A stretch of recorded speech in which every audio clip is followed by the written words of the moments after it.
law merchant, and admiralty. We have several times mentioned the law merchant, particularly in connection with the history of contract, and so a brief account of its origin and progress must be included here, in spite of the great difficulty of dealing with an international subject with many bewildering ramifications. Its history is the subject of much learned controversy, and the literature in English, and for its history in England, is very scanty. Sources of maritime and mercantile law. It is natural that the sources of European mercantile law should be found in the lands adjoining the Mediterranean Sea. From very early times there was much seaborne commerce there, and business practices were based upon very old traditions. 2 or 3 centuries before Christ, there was a body of law known as the Lex Rhodia, which grew up in the maritime center in the island of Rhodes. The Roman law also contained a great deal of commercial matter, which may have been originally evolved by the mercantile community. When the Corpus Juris of Justinian became out of date, the Eastern emperors Basil I and Leo VI published the Basilica near the end of the 9th century, which contained a collection of maritime rules, while a new collection had probably already become current under the name of the Rhodian Sea Law. The decline of the empires east and west defeated these efforts to compile collections of wide applicability, and so commercial law during the Middle Ages became mainly a matter of local customs. From the 11th century onward, therefore, the sources will consist of the costumes of numerous commercial and maritime towns, and diversity inevitably increased as the law became localized. In some cases we have collections of decisions, for customary law is very prone to seek its sources in decisions as well as in texts. At the same time, local legislation adds to the bulk of each local stock and to the diversity of the whole. Thus we find ordinances at Trani purporting to come from the year 1063. Amalfi claims to have published its laws as early as 954, and a manuscript claims 1010 as their date. Pisa had a constitutum between 1156 and 1160, and in the 13th century such mercantile local custumals become increasingly common. 3 of them were particularly famous and influential. Of these, the Consulato del Mare dates from about 1340 and was compiled unofficially, it seems, from the custom of Barcelona. The rolls of Oleron are based on decisions of the merchant court of the little island of Oleron. They seem to date from the 12th century, but now exist in the form of several redactions. For some time, Oleron, being part of Guyenne, was under the English crown, and this together with the fact that the great wine trade from Bordeaux to England passed close by may explain why the laws of Oleron enjoyed special prestige in this country and were copied into the Black Book of Admiralty, the Oak Book of Southampton, and the Little Red Book of Bristol. Much later and remoter was the third great code, that of Wisby, which was current in parts of the Baltic. Even Wisby, however, came under the influence of the laws of Oleron through the channel of a Flemish version. The above are mainly maritime laws. The mobility of seaborne trade easily accounts for the spread of particular customs along shipping routes. The custom of merchants on land seemed to have been more varied. Every town tended to develop a more or less comprehensive body of merchant custom, and hundreds of the custumals are still extant. Divergences in detail are very numerous, but even here attempts were made to secure some sort of uniformity. There was a movement from local law towards a cosmopolitan law, and this process was not completed until after the close of the Middle Ages. The factor which promoted the change was, of course, the international character of commerce, which necessarily brought merchants of different countries into contact with one another in the great fairs and seaports. Then, too, the smallness and weakness of many of the states had given rise to the formation of guilds of merchants who acquired considerable privileges. These privileges naturally grew in extent as commerce increased and spread over a wide area. Unification was further assisted by the dominant position in Mediterranean trade acquired by certain Italian cities, and consequently the spread of their particular customs. Many towns actually organized research in comparative legislation and entrusted to officials called emendatori or statutari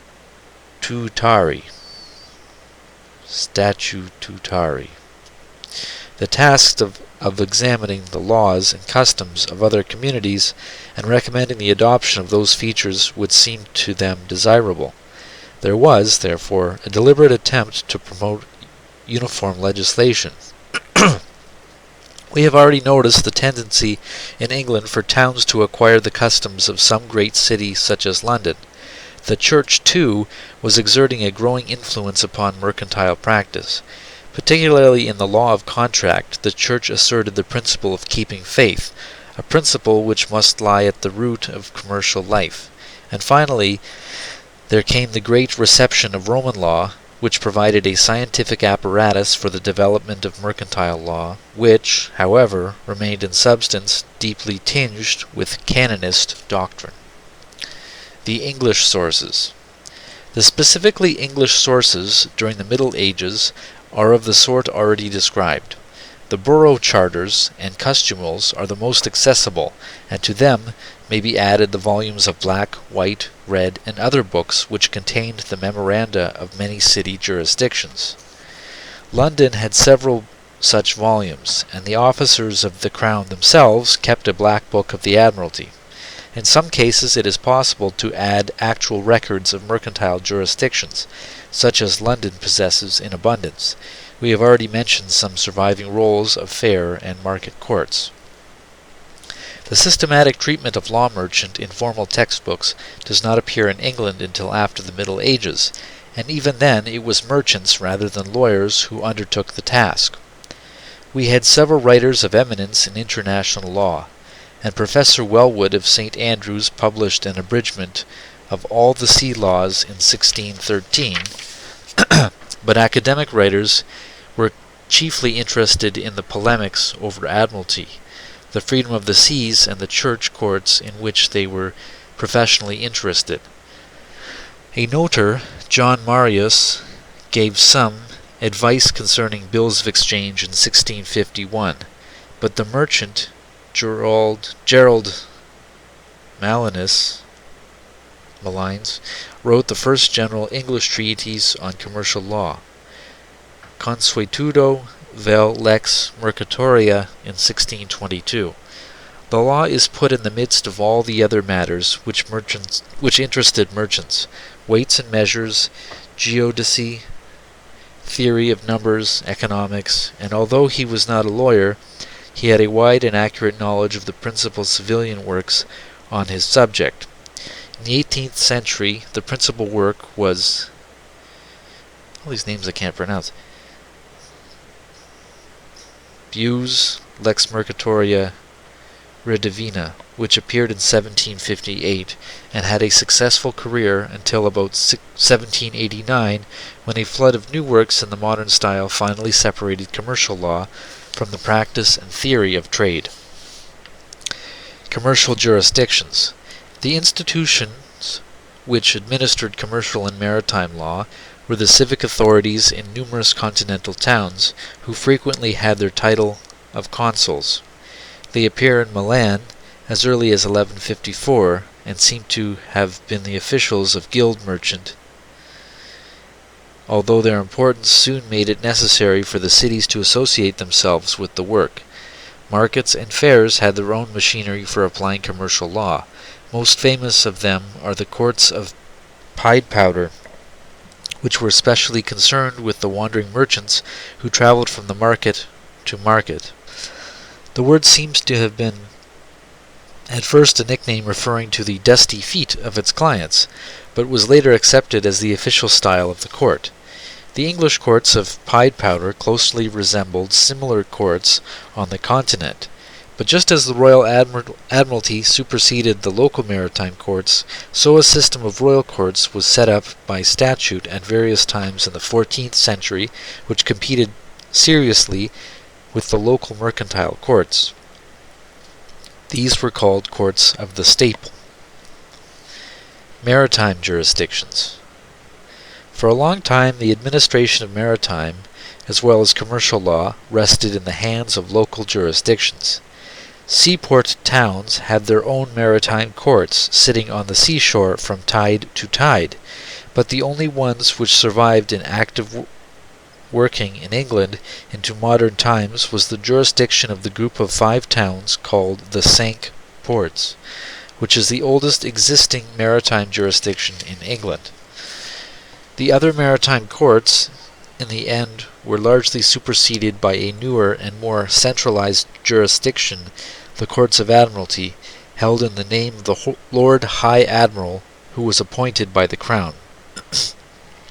The office of Admiral resembled those of the Chancellor, Steward, Constable, and Marshal, and that it gradually developed a judicial side.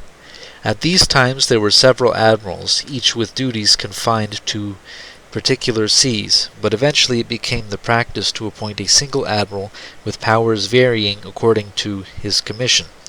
The earliest distinct reference to a Court of Admiralty in England is in 1357, and in 1361 we have the first known record of such a case, which was heard before St. Robert Hurrell, Admiral of the Fleets. This case is interesting, for the defendant having pleaded several defenses, the plaintiffs demurred, but the court overruled them, since this court, which is the office of the admiral, will not be so strictly ruled as the other courts of the realm, which are ruled by the common law of the land, but is ruled by equity and marine law, whereby every man will be received to tell his facts, and to say the best he can for his defense. In 1301 we find English and foreign merchants endeavoring to use the court of the steward and marshal for commercial causes, both because of its speed and also because it took cognizance of contracts made out of the realm. Their prayer for its further recognition failed. Non protest fieri quia contra magnum cartum. In the meanwhile, however, it was the council which had most influence. All through the Middle Ages the council had made itself the protector of foreign merchants for the obvious reason that dealing with them frequently raised matters of international politics. The council developed this position, and in the later 16th century acquired a considerable commercial jurisdiction, both original and also of a supervisory character over other courts, such as Admiralty, sometimes exercising it in the Star Chamber. Civilians were regularly called in to assist the court, for the commercial and maritime matters in the digest were taken as forming part of the custom of merchants, while common law judges upon occasion would be consulted too. This jurisdiction of the council in the later 16th century was matched by the Star Chamber in the earlier part of the century, and for obvious reasons. The Court of Admiralty has left us regular records from the year 1524, and it is clear that in the Tudor period it exercised a steady and direct influence upon both commercial and maritime law. Its procedure, however, was of the slower civilian type, and not that of the continental jurisdictions which operated under the decretal saepe. Nevertheless, the English Court of Admiralty acquired a familiarity with negotiable instruments, insurance, charter parties, bills of lading, and other commercial business of which the common law as yet knew nothing. The other prerogative courts were less important in this connection, although the accident that most of the judges of the Court of Requests were also Admiralty lawyers temporarily gave the Court of Requests a certain amount of Admiralty jurisdiction by delegation from the Council. Chancery was principally concerned with partnership, for it had facilities for investigating accounts and bankruptcy. Statutory jurisdictions. In the Middle Ages, opinion was not altogether satisfied with admiralty. In 1390 and 1391, statutes used strong language in criticism of it and restricted its powers. In 1450 and 1453, portions of its work were transferred to Chancery, not until the Tudors did admiralty, like the navy itself, come into its own. From Henry VIII's reign onwards, the Admiral's Commission empowered him to hear matters of shipping, contracts, and of contracts to be performed beyond the seas, or made beyond the seas, the statutes notwithstanding. A remarkable act of 1536 inaugurated the new policy of strengthening admiralty by confirming its jurisdiction over crime committed on the seas and permitting trial by jury. The reason given is that the civil law of proof by confession or witnesses is practically impossible under the circumstances without torture, for witnesses are unobtainable. Shortly afterwards, another statute confirmed and enlarged its civil jurisdiction. There was also a tendency, however, to place a few mercantile matters under the jurisdiction of a special statutory court. Thus the Recorder of London, 2 civilians, 2 common lawyers, and 8 merchants were set up as a summary court for insurance matters in 1601. Attacks by the common lawyers. And I might begin a new recording for that. To be continued. Okay, I've had a drink of water, and I seem to have picked up a bit of a humming on the recording. I don't know if that's the dishwasher upstairs. Who knows? Attacks by the common lawyers. As soon as mercantile and maritime jurisdiction seemed desirable, the common lawyers began to covet it. The local courts felt the attack first. Fair courts were being hampered both by statute and by decision, even in the 15th century. In the 16th century, the local maritime courts waged a losing fight with admiralty, and in the late 16th century, admiralty itself came into conflict with the courts of common law. At the close of the 15th century and the beginning of the 16th century, we had in England a reception of the Italian mercantile law, and yet, a century later, in the first years of the 17th century, Coke asserted that the law merchant is part of the law of this realm. This reception was effected largely through the prerogative courts. Italian influence had always been strong in English finance, and when the revival of Roman law spread over Europe in the 16th century, the Mediterranean mercantile customs, together with their civilian and canonist aspects, accomplished it. This reception was general in northern Europe, and it was obviously the prudent that England should follow suit, if, as the Tudors always maintained, England was to develop its pace in European trade. The prerogative courts therefore contained a strong element of foreign-taught civilians, whose activities were never welcomed by practitioners of the native system. The common law judges were frequently present at conferences, and this may have tempted the common lawyers to try to acquire this jurisdiction for themselves. When Coke came to the bench, he deliberately set himself to cripple the Court of Admiralty and to capture mercantile law for the common lawyers. Prohibitions were constantly issued in the Admiralty and other mercantile courts, while by a daring fiction which begins to appear frequently in the 16th century, the common law courts assumed jurisdiction over acts which took place abroad, by the simple device of describing the place as being in the parish of St. Mary le Bow, in the ward of Cheap. This allegation was not traversable. In this way, the common law began to capture the field of mercantile affairs. but for a long time it regarded itself as administering a strange and foreign law. It viewed the matter from the standpoint of custom. It was prepared to apply mercantile custom when that custom had been proved. Each case, therefore, had to allege the existence of a mercantile custom and then establish it by a jury of merchants. Admiralty did not submit without a struggle.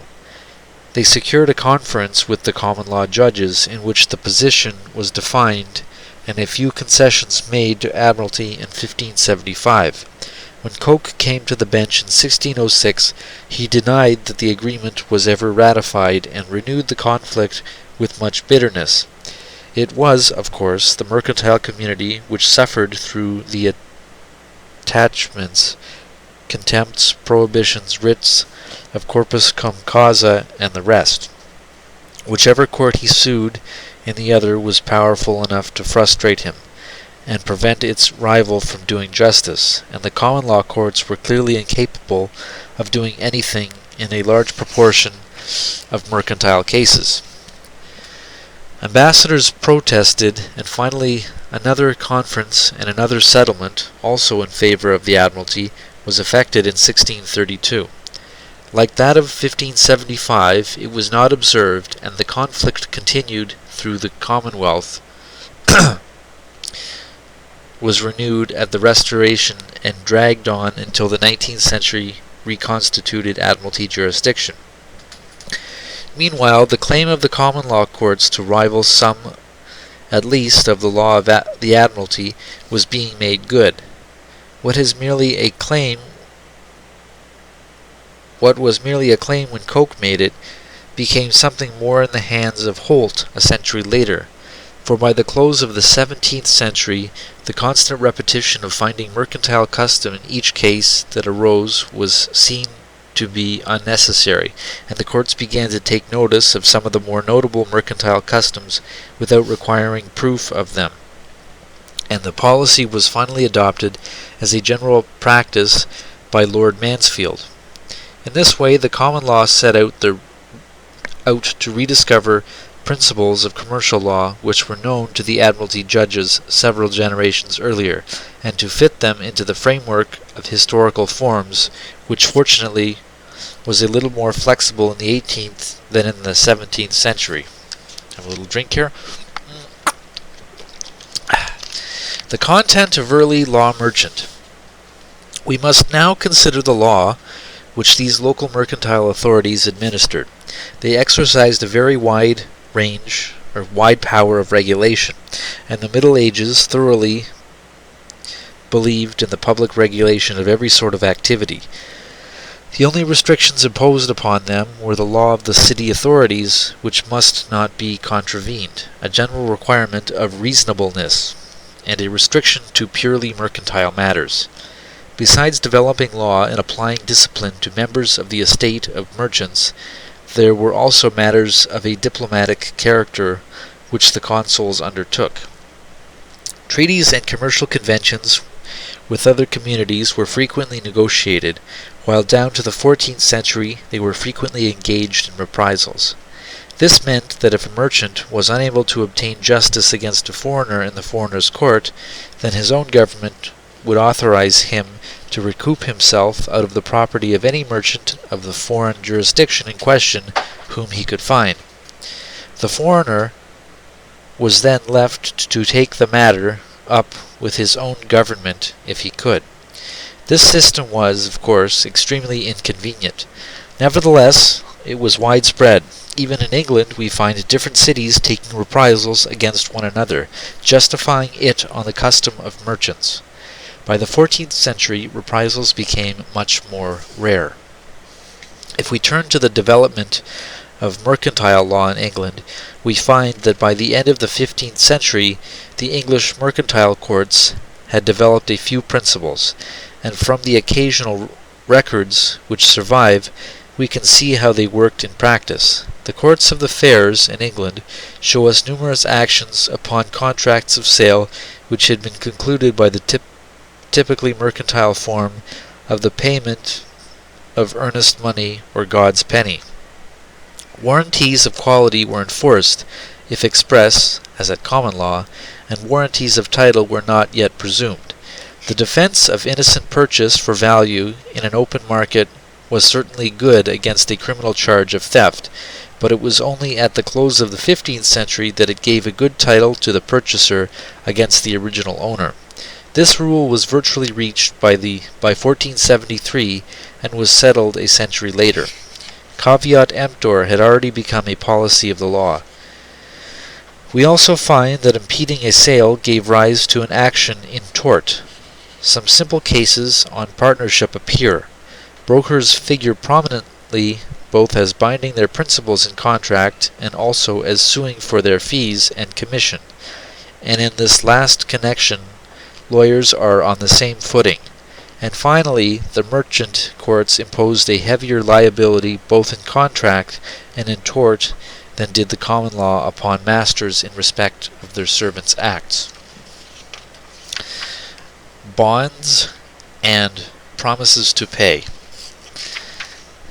A few brief words may now be said about the content of this Italian law merchant which the English courts received, and first as to bills of exchange. All through the Middle Ages, attempts were being made to make debts assignable, and if possible payable to anyone who was the bearer of a document. The principle was widespread. In the year 771, a monk gave to a church, or the bearer of this document, the right of avenging his death and collecting the were, if he were murdered, in 1036. A man left by his will the guardianship of his wife to two relatives, or to whoever shall bear this writing. In mercantile affairs, this device became a common feature of sealed promises to pay. They were first drawn in favor of a named payee, or his attorney, and in such cases a formal deed of attorney would be necessary to entitle anyone to accept the payee to sue upon the instrument. Documents of this type were common in the 13th and 14th century, for in fact they were simply the bond under seal which figures in countless actions of debt. Debtors were careful not to pay even an attorney, except in return for the original bond, for repayment was no defense if the creditor still held the sacred document. It therefore naturally followed that a debtor was safe in paying anyone who returned him his deed. Later still, therefore, the mere production of the document was accepted as sufficient authority entitling the bearer to sue at first in the name of the payee and later in his own name. In the 15th century, the validity of written promises to pay made out in this form was questioned, save in the single instance where the bearer was the properly constituted attorney of the payee.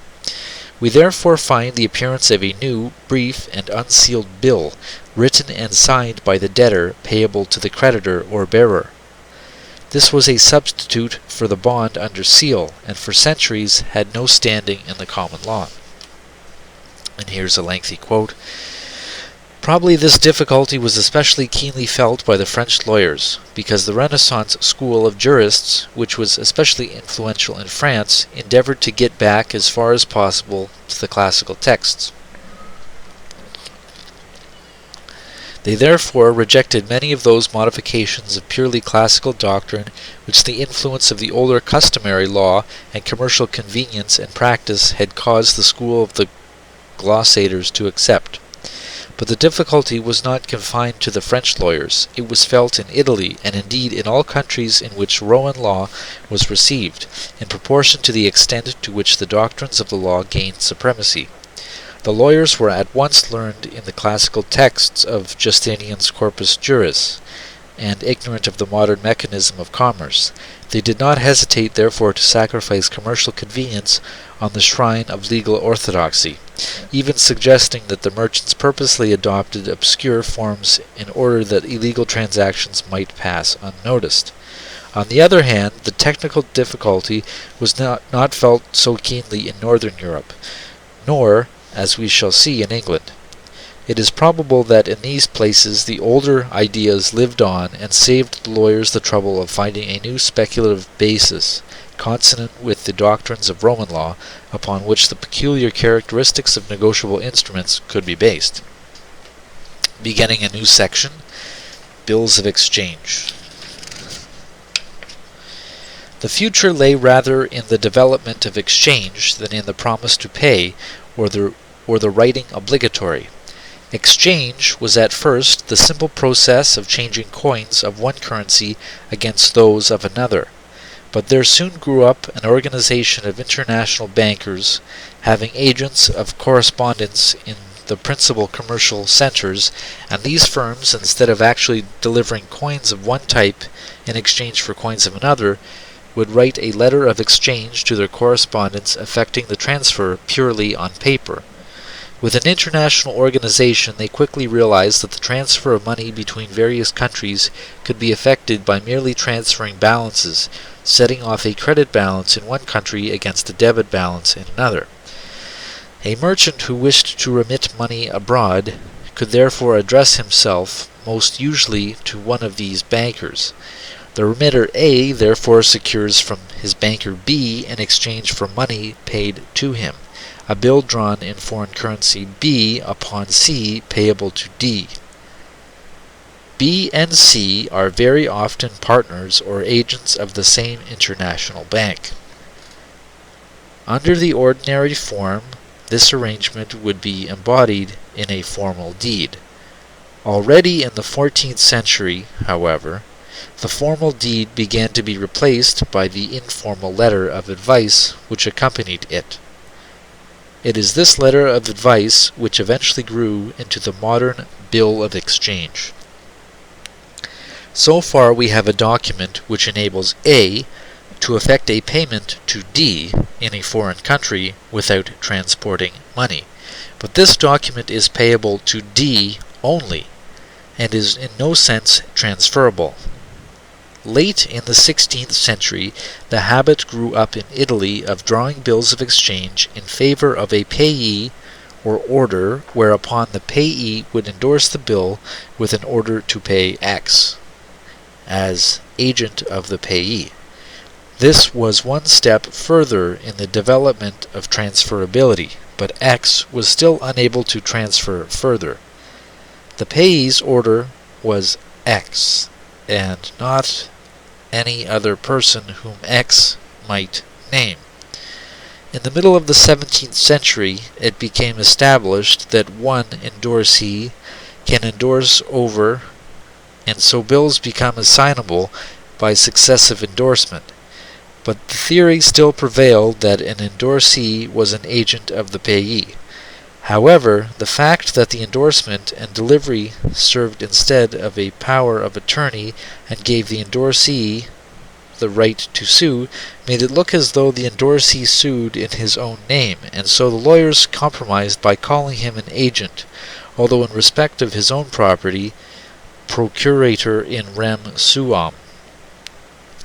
At the same time, in the middle of the 17th century, lawyers began to make certain presumptions in connection with bills of exchange, notably that an acceptance was for value. Having once begun to make presumptions, it was easy to carry the process further. A further presumption was made that the bill was in good order, omnia rete acta, and this presumption could not be rebutted so long as the holder took in good faith, the result being that a bona fide holder for value was protected against prior irregularities. By this time the wave of academic enthusiasm for the letter of classical Roman law had spent its force, and the Bill of Exchange became finally established in substantially its modern form, with the modern characteristic of negotiability. The history of bills of exchange in English law is the history, first, of the reception of Italian practice among English merchants in the 15th and 16th centuries. As Professor Postan suggests, there is no need to assume that England was deeply touched by the juridical controversies which Brunner stressed. The reception of the Bill of Exchange in English mercantile practice is easiest explained by more practical considerations. The bill was par excellence a device for international exchange, and that was the service which Italian international banks were rendering to the English wool trade. Hence the early familiarity of the Bill of Exchange. The progress of this reception can be traced by noting the changes which appear upon comparing the treatise of Marius, 1651, with that of Malines, which appeared in 1622. In the interval between these two works, it is clear that the great developments took place in English mercantile practice, which now follows closely the stages of continental development. In England, as on the continent, we see the 16th century writing obligatory drawn to bearer, and it was often the custom to draw it in blank, leaving the payee's name to be inserted later. This was superseded in the middle of the century by the true Bill of Exchange, and upon this we have a fair amount of information in the records of the Court of Admiralty which concerned itself with these documents. Malines showed us that the old four-party bill which we have described, which was not yet payable to order or bearer. Marius shows us the three-party bill in its modern form, which was transferable and also available for internal as well as in foreign trade. For there had long been doubts whether a bill of exchange could be used in domestic commerce. By the middle of the 16th century, therefore, English merchants were accustomed to use the Continental Bill of Exchange, as it then existed, and if litigation arose, there was the Court of Admiralty in which to sue. From time to time, however, attempts were made to sue at common law upon bills of exchange using the action of a sumpseat. The books of entries of the second half of the 16th century contain pleadings for this purpose, and in 1602 we find the first reported case of a sumpseat being brought on a bill. The early forms showed that there was some difficulty in pleading a bill of exchange in terms of the common law. Matters were soon greatly simplified by merely stating the facts of acceptance, endorsement, and so on, and then resting the case upon the custom of merchants. In this way, there was no need to express in terms known to the common law the rights and liabilities of all parties to a bill. This practice becomes general from 1612 onwards. The next step logically followed. Once the common law courts were familiar with the nature of a bill, it was no longer necessary to plead specially to the custom of merchants. This great change was largely due to Lord Holt. During the period when he sat as Chief Justice of the King's Bench, we find that the negotiability of bills of exchange was recognized at common law. His decisions laid it down that a bill drawn to order could be transferred by endorsement, that the title of a bona fide holder was not invalidated by defects in the title of his transferor, and that consideration will be presumed. Promissory notes. In the 17th century, merchants did not draw a very sharp distinction between bills of exchange and the old informal and unsealed writing obligatory, which now became simplified in form as a promissory note. In mercantile practice, they negotiated notes in the same way as bills, but as we have seen, the writing was a very old form, and therefore associated in men's minds with very old law, and the common lawyers, like the civilians, had technical reasons for holding that promises to pay were not transferable save to attorneys. Lord Holt refused to recognize the promissory note as being on the same footing as the bill of exchange in the famous case Buller versus Cripps. Holt's view was that these promissory notes were a novelty invented by the goldsmiths, whose practice was to accept money from their customers on deposit, giving in return a promissory note which they thought was negotiable. The goldsmiths were doing, in a less convenient way, what a modern bank does in accepting a customer's money. Only today, instead of always issuing notes, the bank undertakes to honor its customers' checks. And so far as promissory notes were used in the operation, Holt maintained that they represented an attempt by Lombard Street to dictate law to Westminster Hall. There was also a good deal of technical force in Holt's argument that the same result could be obtained through a bill, and that while the bill of exchange had a proper place in common law, the promissory note had not. He therefore refused to allow an endorsee to sue on a promissory note. Nevertheless, mercantile opinion in favor of notes was so strong that a statute was passed expressly making them negotiable. At this point we reach the beginning rather than the end of the story. Future development lay in the direction of elaborating the idea of negotiability and applying it to a greater variety of documents, some of them of very recent origin. Although a number of negotiable instruments have arisen in modern times, yet the really fundamental idea of negotiability was established in the 17th century, and the greatness of the achievement can only be appreciated with reference to the vast modern developments which it made possible. Space forbids more than mention of the many other contributions which the custom of merchants made. Insurance has a long and interesting history, at first maritime and then general.